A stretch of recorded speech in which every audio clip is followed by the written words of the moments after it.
Mira, menos mal ya se puede. Monteferro, toda bahía, esta es la bahía de Bayona. Estamos pensando que las escuelas de mira la playa Barreira, sin inmensidad.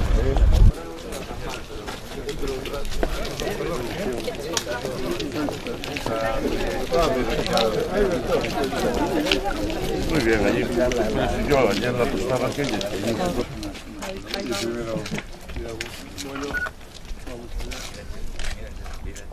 El dispositivo electrónico tiene un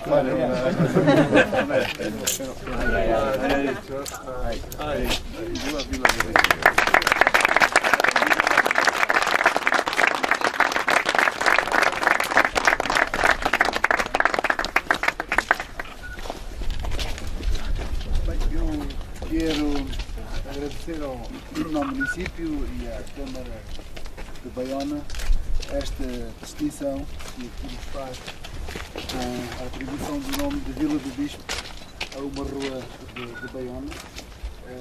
Para além da nossa amizade, a nossa presença fica bem vincada. Espero e desejo poder retribuir na próxima visita à Vila do Bispo, para que fique também um marco com a Rua de Baiona. Graças.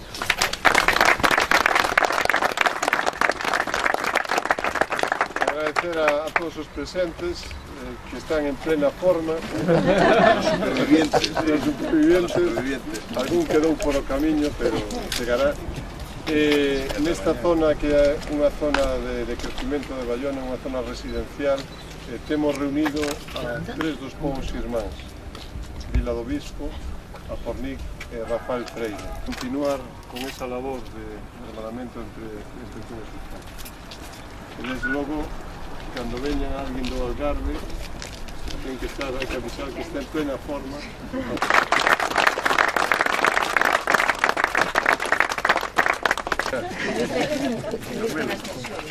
Viniste en coche y llegaste acá. Joder, pues ya tiene valor, ¿eh?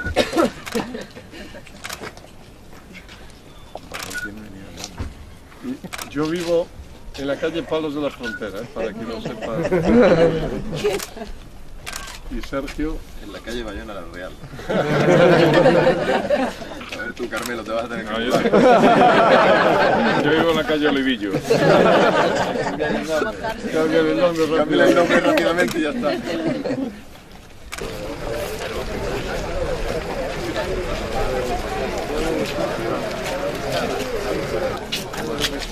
É a rua que está na parte mais alta, no mirador.